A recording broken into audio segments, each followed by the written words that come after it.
감사합니다. 우리 긴 명절을 휴가로 지내고 맞이한 주의 날 예배하는 여러분에게 하나님의 평화가 함께 하시기를 기원합니다. 프랑스의 파스칼은 사람은 생각하는 갈대다, 그런 말을 남겼습니다. 파스칼은 17세기에 철학, 신학, 수학, 물리학의 천재로 불려지던 그런 인물인데 39살에 세상을 떠났습니다. 갈대라는 말은 인간이 연약하단 말이죠.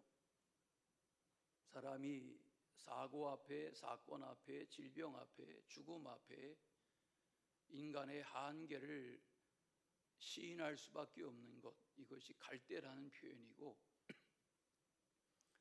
생각하는 자다 하는 말은 인간은 갈대와 같이 연약하지만 생각에 힘이 있어서, 사고의 능력이 있어서 삶을 발전시키고 문명을 발전시켜 온 것이 사실이죠. 하나님은 각 사람에게 생각하는 능력을 주셨습니다. 우리가 다 연약하지만 사람은 생각의 틀 속에서 사는 것입니다. 잠언을 읽다 보면 23장 7절에 대저 그 마음의 생각이 어떠하면 그 의인도 그러한즉 이라는 말은 그 생각이 그 사람이란 말입니다. 오늘 말씀 7절에 보니까 내가 말하는 것을 생각해 보라, 생각해 보라. 심사숙고하라는 말입니다. 무슨 생각을 하며 사는지 생각하라는 것입니다. 자녀를 키울 때 잔소리하는 부모들이 그런 잔소리 하죠. 넌 도대체 무슨 생각을 하며 사냐? 왜냐하면 지금의 생각이, 지금의 골똘함이, 지금의 고민이, 지금의 그 생각이 나의 나중을 만들어가는 것입니다. 오늘 말씀에 내 아들아 이렇게 편지하는 디모데에게 바울이 내가 말하는 것을 디모데야 생각해 보라. 뭘 생각하라는 것일까? 첫째는 은혜 가운데서 강해진다는 것을 생각해라 그랬어요. 성경이 말하는 은혜라는 것은 그리스도 안에서 주어지는 모든 것입니다. 그리스도를 통해서 주어지는 구원이 은혜입니다. 예수 그리스도를 통해서 주어지는 각양다양한 은사들을 깨닫고 그것을 개발해가는 것이 은혜입니다. 우리가 은혜를 모른다면 교회 생활을 하겠습니까? 은혜를 모른다면 성도들 간의 사귐을 소중하게 여기겠습니까? 교회 공동체는 은혜를 아는, 은혜를 입은, 은혜를 받은 사람의 연합이 교회입니다. 복음의 은혜, 하나님의 치유의 은혜, 성도 간에 사랑하러 하고 돌보고 섬기는 그 하나님의 은혜를 경험한 이들이 아니라면 쉽게 교회 생활을 지속할 수는 없습니다. 예수를 만나야 은혜를 알게 됩니다. 예수를 만나는 이들마다 은혜 가운데 살아왔습니다. 기독교 2000년의 교회 역사는 주님의 은혜를 입은 사람들의 역사입니다. 이 은혜의 힘에 의해서 순교도 가능했던 것입니다. 주님의 은혜를 입고 나면 환난이 와도, 곤고가 있어도, 핍박이 있어도, 고난이 있어도 은혜의 힘으로 버티고, 은혜의 힘으로 견디고, 은혜의 힘으로 이겨나가는 것입니다. 예수님 가시는 곳마다 각색 병자를 주님이 고쳐주셨습니다. 귀신 들린 자를 불쌍히 여기셔서 귀신을 내어 쫓고 새 삶을 선물해 주셨습니다. 문제를 해결해 주시고 필요를 채워 주셨습니다. 예수님은 가시는 곳마다 해결자였습니다. 우리 중에 누가 병약하게 살고 싶어서 병약한 삶을 이 상태로 사는 누가 있겠습니까? 우리 중에 누가 가난이나 핍조를 선택해서 그렇게 사는 이가 있겠습니까? 한 사람도 그렇지 않습니다. 그러므로 누구나 다 주님의 도우심과 베풀어 주시는 은혜의 힘에 의해서 살아왔고 살아가는 것입니다. 오늘 설교 말씀 후에 주는 완전합니다, 이런 찬양을 부르고 기도하려고 그럽니다. 그 가사가 뭡니까?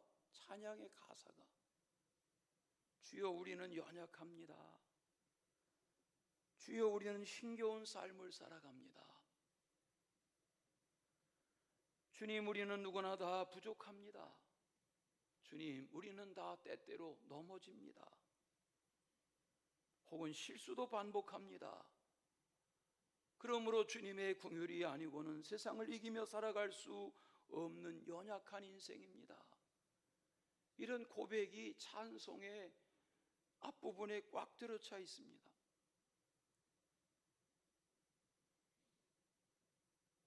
그러므로 우리는 주님의 뜻을 구하고 주님의 도우심을 구하며 살아가야 하는 것입니다.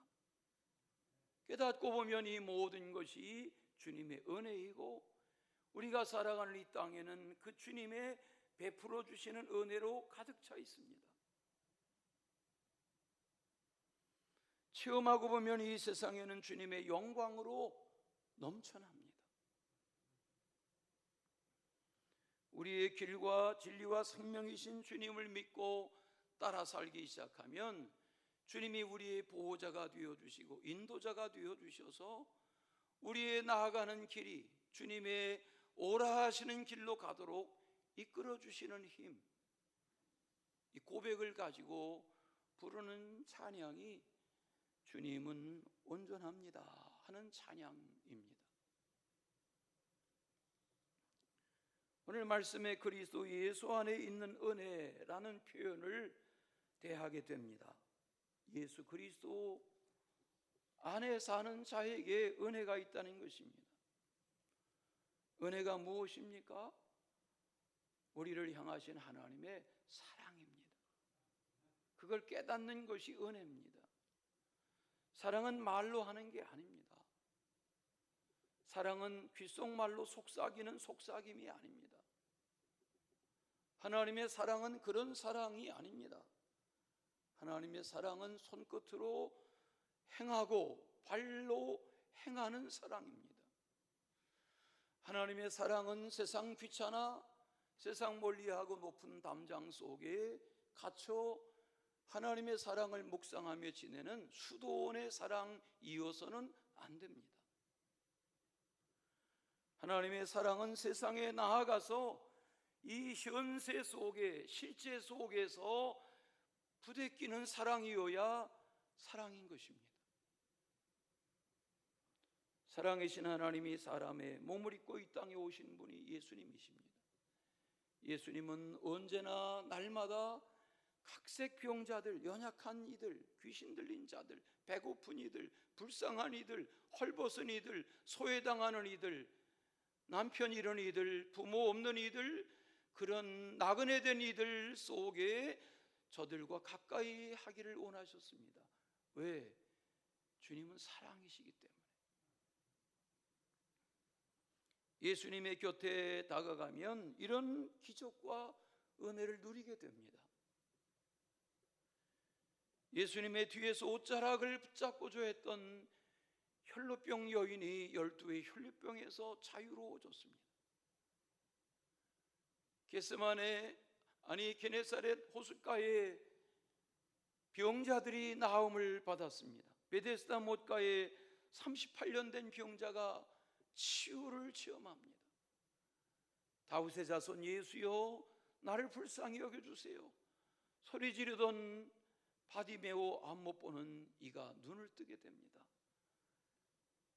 바디메오라는 말은 디메오의 아들이란 말입니다. 앞 못 보는 이 자식 이름도 지어주지 않아서 사람들은 그냥 앞 못 보는 디메오의 아들, 디메오의 아들 이렇게 부르던 천덕꾸러기가 예수님 만나 광명을 보게 되었습니다. 예수님의 은혜를 잊게 되면 보게 되고 듣게 되고 말하게 되고 걷게 되고 뛰게 되고 장애가 해결되고 문제가 해결되고 도저히 내 힘으로는 더 이상 버틸 수 없을 것 같던 환경이 새로운 눈으로 보여지기 시작하는 것입니다.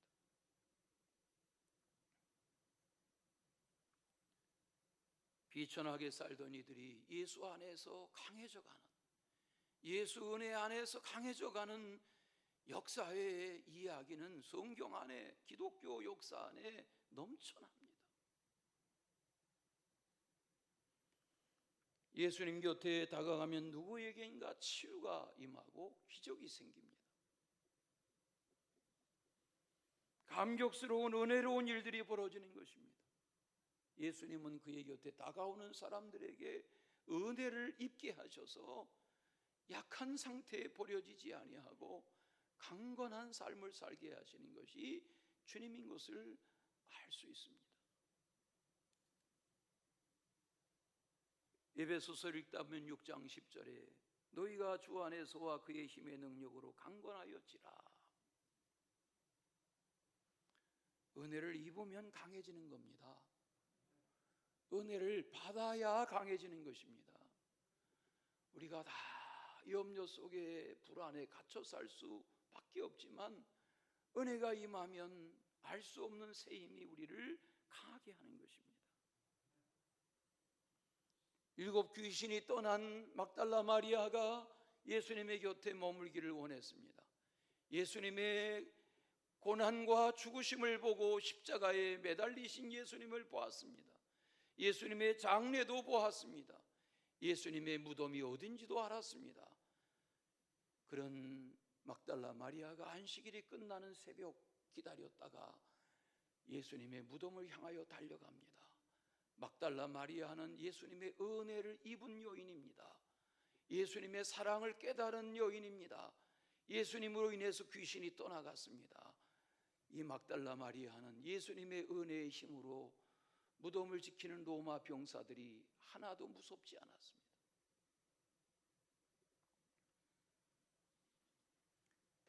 받은 은혜의 힘, 이것이 우리를 버텨가게 하는 힘입니다. 주께 은혜를 입은 사람들은 주님의 곁을 떠나지 않습니다. 떠나려 하질 않습니다. 그러므로 은혜 받는 것이 우선이어야 합니다. 여러분이 이 계절을 살아가며 은혜가 회복되시길 바랍니다. 이 은혜의 힘에 의하여 가정도 개인도 교회도 유지되는 것입니다. 그리스도 안에서 주어지는 그 은혜의 힘으로 살라는 것입니다. 어떻게 땅끝에 나가 선교할 수 있습니까? 물어보십시오. 받은 은혜의 힘입니다. 어떻게 여러분 이렇게 일관되게 교회를 섬겨갈 수 있습니까? 여러분을 그런 섬김의 자리로 이끄는 힘이 무엇입니까? 여러분 속에 있는 은혜입니다. 은혜 안에서 강해진 이들의 눈에는 약한 자가 보이기 시작합니다. 병약한 자가 보이고 가난한 자가 보이고 우리의 사랑의 손길을 필요로 하는 자가 은혜 안에 사는 자에게는 보이기 시작합니다. 그래서 돌보게 되고 섬기게 되고 마음을 나누게 되고 그 이들이 강한 것입니다. 군사가 강한 것이 아닙니다. 권세자가 강한 것이 아닙니다. 그리스도 안에 사랑을 입고 은혜를 입은 자가 강한 것입니다. 예수님이 그렇게 사셨습니다. 교회가 강한 것은, 성도가 강한 것은 주님의 은혜를 알기 때문에 끝없이 섬기고 돌보면서도 지침이 없습니다. 은혜의 힘입니다.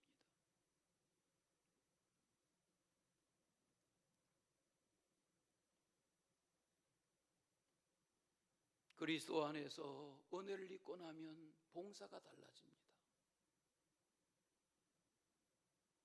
역할도 달라집니다. 섬김이 달라지고 씀씀이가 달라지고 취미가 달라지고 소비 기준이 달라지고 은혜를 입고 나면 모든 게 달라집니다.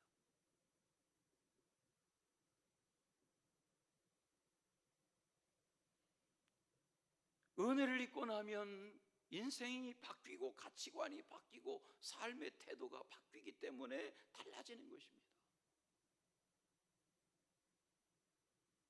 우리가 부르고 또 부르는 은혜라는 찬양의 가사가 뭡니까? 생각해보면 당연한 것이 하나도 없습니다. 그래서 우리는 은혜, 은혜, 은혜 그렇게 찬양하는 것입니다.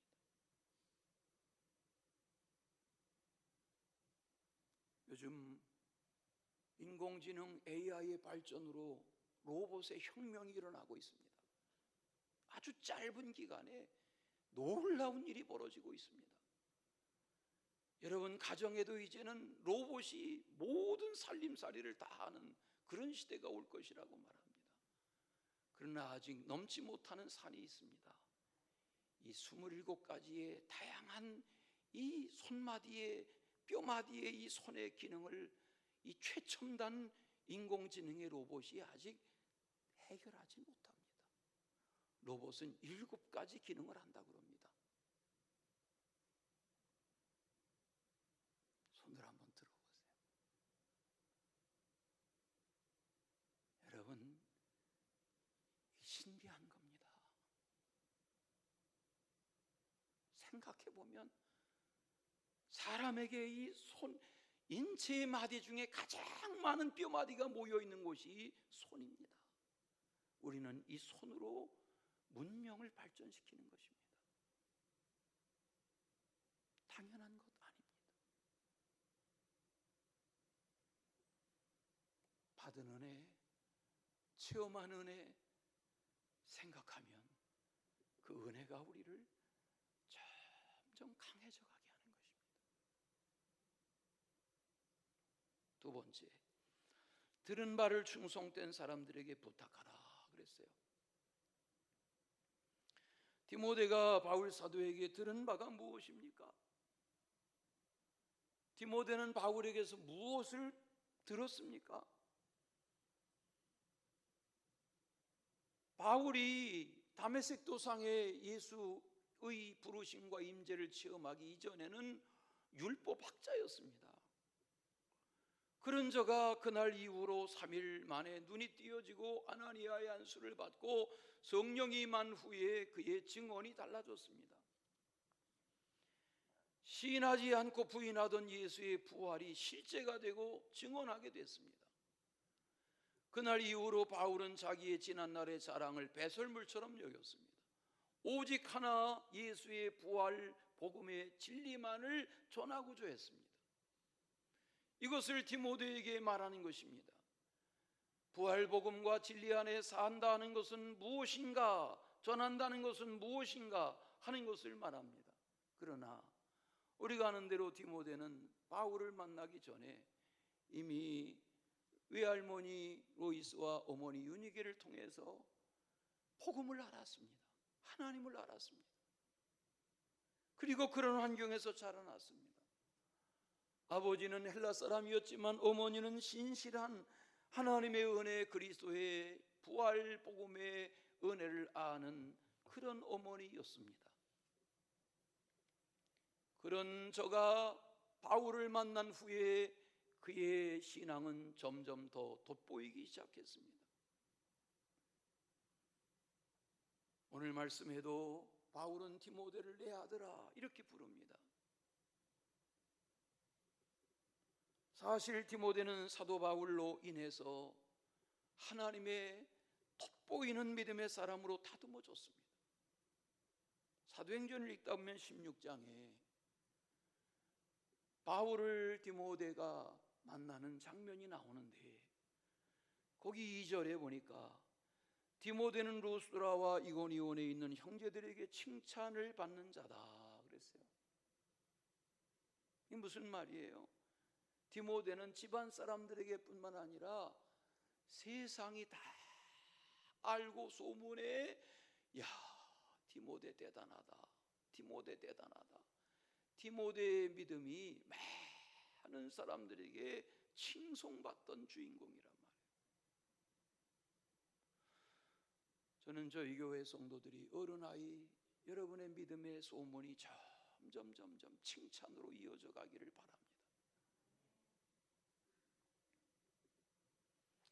복음을 전하는 일은 누구에게나 여야 합니다. 맞습니다. 옳습니다. 그렇습니다. 복음은 누구에게나 전해져야 합니다. 마치도 씨를 뿌리러 나간 자가 길가냐 가시밭이냐 돌짝밭이냐 좋은 땅이냐를 구별하지 아니하고 씨앗을 뿌리는 것처럼 이 복음은 뿌려져야 합니다. 전파돼야 합니다. 여러분, 명절 기간에 누구에게 복음을 전했습니까? 전해야 합니다. 전도지 10장이 부담스러우시면 서너 장만 가지고 가십시오. 남겨서 버리지 마시고 소화할 만큼만 가져가십시오. 한 장이면 족하면 한 장만 가져가시고 더 필요하면 더 가져가십시오. 저도 어제 비가 오는데 오후 늦게 구파발령 나가서 전도했습니다. 우산을 쓰고 비를 맞는 이들이어서 받는 이가 적지 않았습니다. 그러나 몇몇 사람에게라도 예수 믿으세요 라는 말이 저들의 뇌리 속에 잔상으로 남게 해야 합니다. 오늘 말씀을 잘 보시면 누구에게 복음을 전해야 하나 밑줄 쳐보시겠어요? 충성된 사람들 그랬어요. 충성된 사람들. 충성된 사람들이 뭐예요? 좋은 땅이에요. 아무나 복음을 받아들이는 게 아니에요. 헛수고 같아요. 여러분 해보세요. 전도지를 천장만장 뿌려보세요. 한 사람도 못 돌아올 수도 있어요. 그러나 천장만장 전도지를 뿌려서 한 사람이라도 복음을 받아들이면 목화씨 하나가 이 조선 한반도의 역사를 바꾸는 것처럼 복음의 힘은 위대한 것입니다.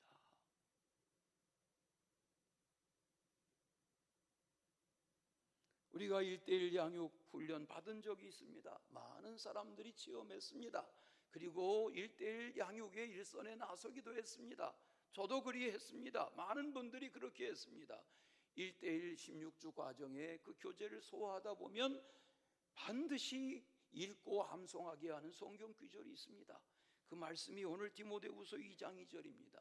다 같이 화면을 보시고 큰 소리로 읽겠습니다. 디모데후서 2장 2절.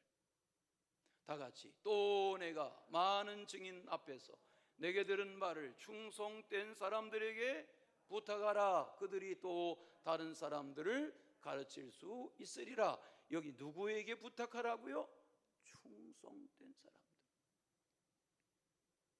충성된 사람들이 누굴까요? 복음을 받아들였습니다. 그 복음 앞에 충성된 것입니다. 믿으면 믿는 거고 아니면 말고 이렇게 믿는 자가 아니라 생명을 바쳐 충성되게, 삶을 바쳐 충성되게 복음 앞에 응답하는 사람들에게 복음을 부탁해야 그들이 그 깨달은 복음을 가지고 또 다른 사람, 또 다른 사람, 또 다른 사람에게 복음을 전하게 된다는 말입니다.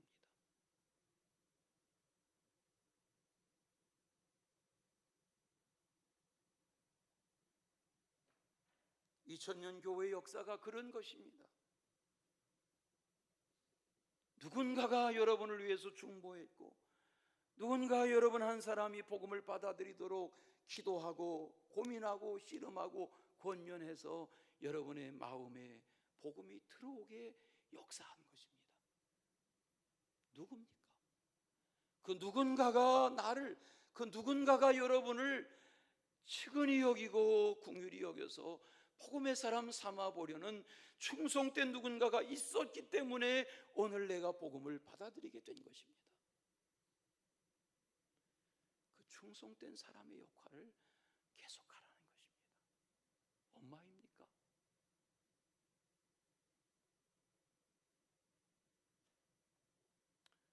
장모님은 돌아가셔서 명절 전주에 성묘하고 형제들이 모여서 식사 한 끼 하고 우리 추석날 새벽에 출발해서 세종에 사시는 장모님 가서 뵀습니다. 95세입니다. 2년 전에 화장실에서 주저앉으셔서 뼈가 상했고 수술이 불가능한 상태로 2년째 침대 생활하십니다. 처형이 쓸고 닦고 섬깁니다. 이번에 16명의 후손이 모여서 우리 처형을 우리가 섬겨드렸습니다. 너무 고맙다고.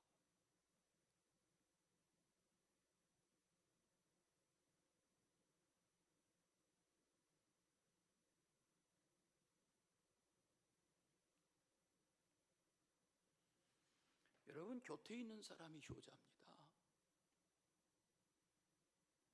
용돈 보내드리는 거는 할 수 있습니다.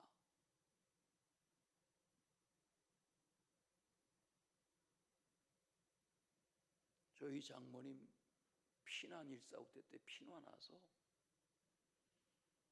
언니 딸 4살짜리 조카 손 붙잡고 와서 이제는 조카 딸도 70이 넘었지요.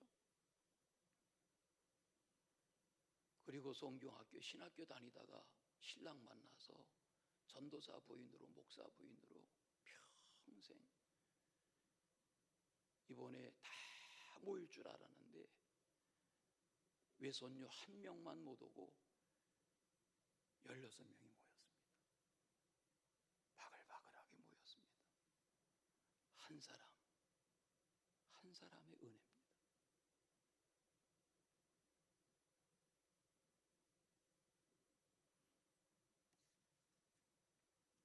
평소에는 숨도 잘 못 쉬셨다는 장모님이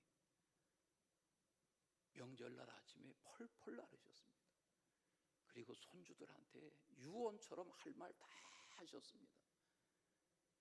그리고 가족 예배 드리고 찬송하고 했는데 그 다음 날은 뻗으셨습니다. 하루 종일 눈도 못 뜨시고. 왜? 아마 그날이 마지막일 것처럼 여기신 것 같습니다. 사력을 다해서 손주들에게 자손들에게 하고 싶은 말 다 해주고 간다 하니까 일일이 기도해주고. 야, 저 힘이 어디서 나올까? 우리 마지막까지 충성되게 살아야 합니다. 우리가 다 수만 명 수십만 명 앞에서 설교하는 설교자일 필요는 없습니다.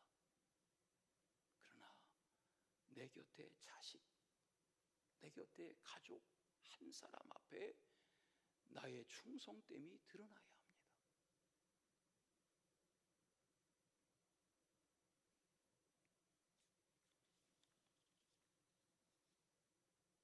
수많은 사람들이 그런 마음을 가지고 이 땅에 한 달, 2달 태평양을 건너 뱃길로 와서 복음을 전한 것입니다. 충성된 자들이 있었습니다. 늘 기억할 때마다 말하지만 그들 중에 하나가 루비 캔드릭입니다. 23살에 성경학교 졸업하고 난감리교회 텍사스 에봇 선교단의 후원금을 가지고 개성에 와서 자리 잡고 짧은 한국말 배워 9개월 역할하다가 그만 맹장염 치료받지 못하고 25살 꽃다운 나이에 숨졌습니다.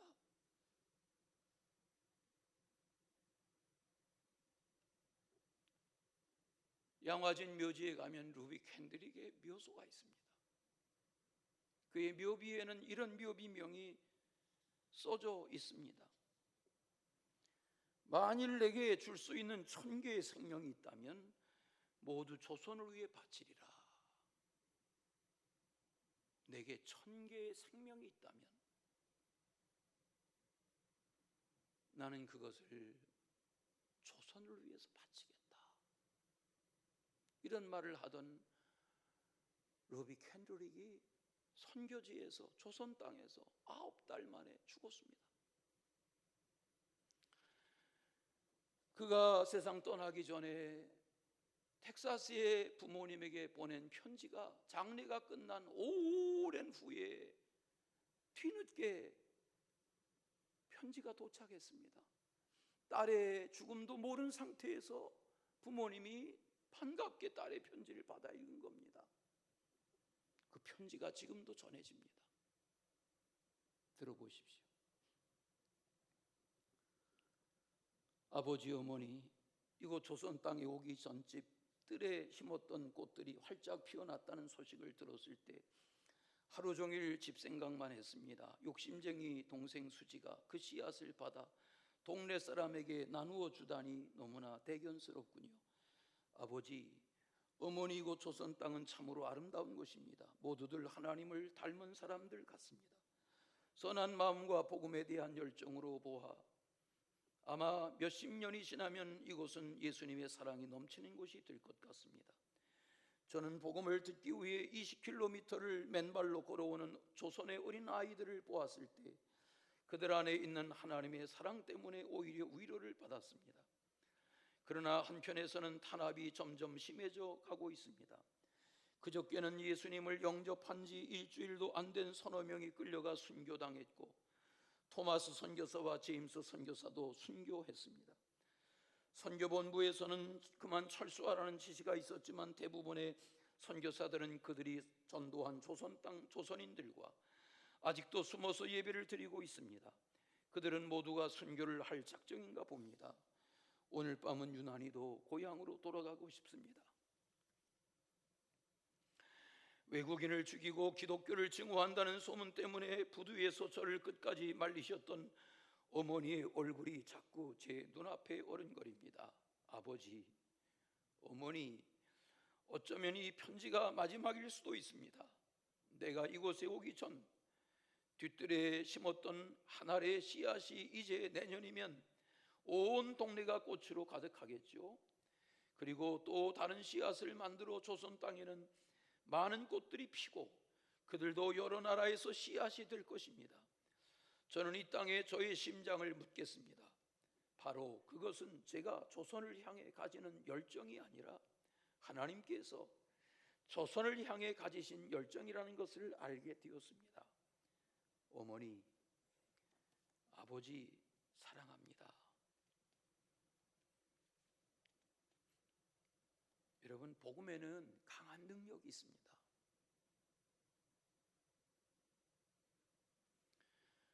복음의 은혜를 알면 복음에 체험한 이들이 25살에 세상을 사랑하는 그 열정이 묻어나는 편지의 장면처럼 우리 다 그렇게 살 수 있습니다. 그렇게 살아야 합니다.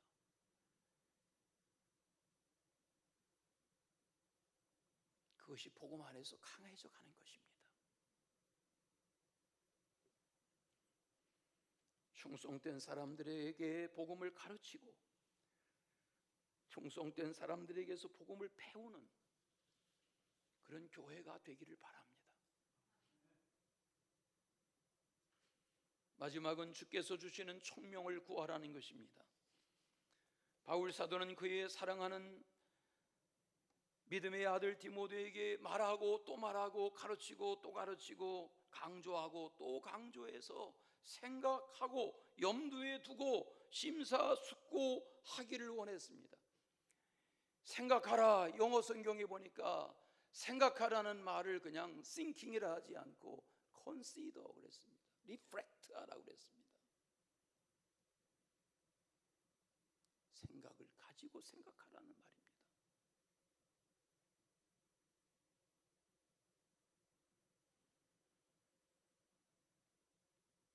뭘 생각하라는 것입니까? 병사와 같고 경기하는 자와 같고 농부와 같아야 한다는 것을 생각하라고 했습니다.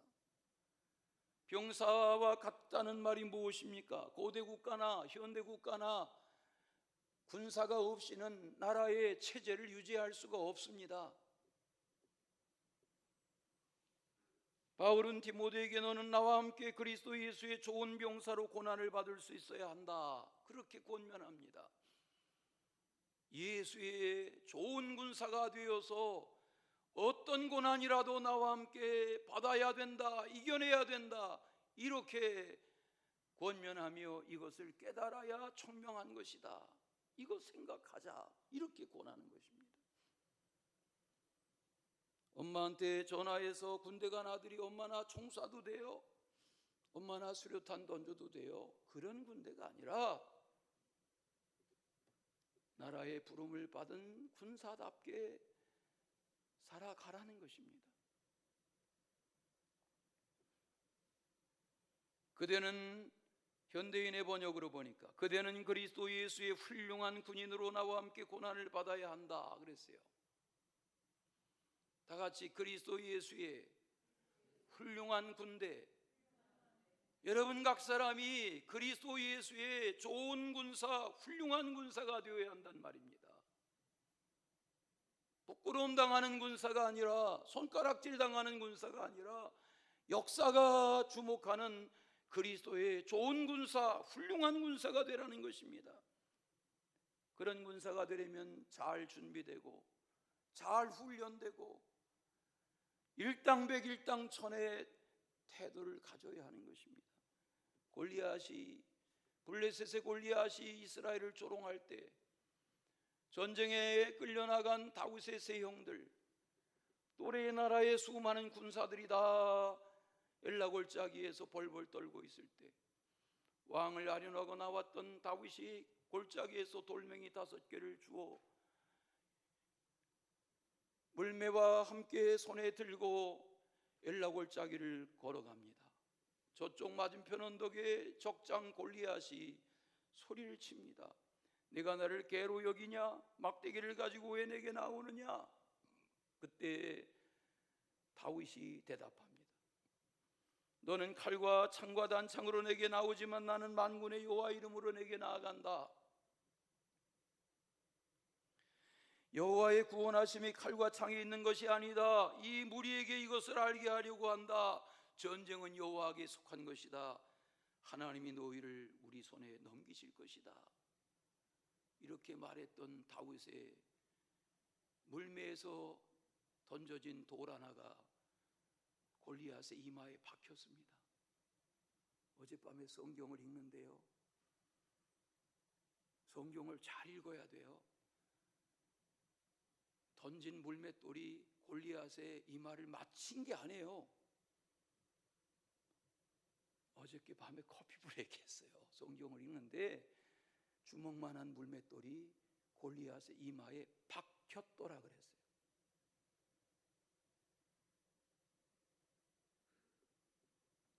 골리앗의 해골이 깨지고 야구공만한 물맷돌이 해골에 박히고 골리앗은 쓰러지고 달려올라간 다윗이 골리앗의 칼을 뽑아서 발로 골리앗을 밟고 그의 목을 칩니다. 그 현장에 블레셋 군대가 다 혼비백산 도망갔다 그랬습니다.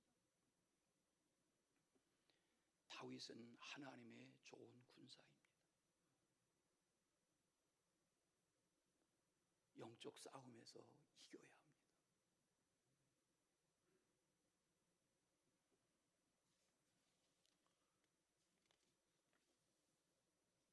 뿐만 아니라 병사로 부름받은 자는 뭘 먹고 뭘 마시고 뭘 입고 나중 어떻게 살아야 하나를 걱정해서는 안 된다고 그랬습니다. 나라의 부르심 앞에 오직 그 부르심에 합당한 삶을 살아야 한다. 이것을 생각해야 내가 주님의 총명에 이르게 된다는 것입니다. 또 하나는 경계하는 자가 법대로 경기해야 승리의 면류관을 얻는다. 의의 면류관, 생명의 면류관, 영광의 면류관을 얻는 길은 법대로 하여야 한다는 것입니다. 지난 금요일 날 브라질과 축구 경기가 있었다죠. 우리 기도의 시간이었는데요, 나중에 결과만 봤어요. 5대1로 참패했다죠. 여러분, 손흥민이 아무리 잘해도 팀 플레이가 안 되면 한 골도 득점할 수가 없습니다. 우리는 다 군사여야 하고, 우리는 다 법대로 경주하는 경주자여야 합니다. 우리 중에 누구 하나라도 역할을 못하면 우리는 무너지는 겁니다.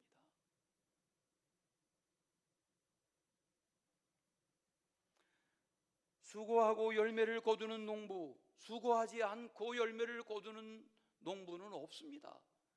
농부는 수고하고 거두는 것입니다. 여기 수고라는 원래의 말은 코피아노라는 말입니다. 코피아노라는 말은 열심을 낸다, 죽도록 일한다, 스스로 자원하여 능동적으로 피곤하고 쇠약해질 정도로 애를 쓴다, 그런 단어가 코피아노입니다. 어젯밤에 이 단어를 찾아 읽는데 코피아노. 네, 코피가 날 정도로 수고해야 돼요. 저절로 되는 일이 없어요.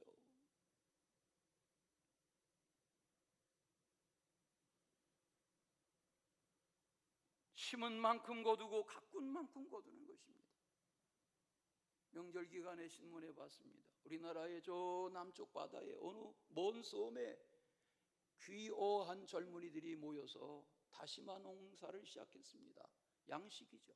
다시마 양식으로 이 조선반도의 다시마 소비량의 70%를 한 섬에 모인 업으로 전업한 젊은이들이 의합해서 아이가 하나도 없던 섬에 스쿨버스가 다니는 그런 천국을 만들었다. 수고한 것입니다. 수고하면 역사는 바뀌는 것입니다. 여러분 무슨 일을 하십니까? 수고해야 합니다. 여러분 예수를 믿으십니까? 예수 믿는 일도 마찬가지입니다. 농부처럼 수고롭게 해야 합니다. 그래야 추수는 날에, 거두는 날에 감격이 있는 것입니다.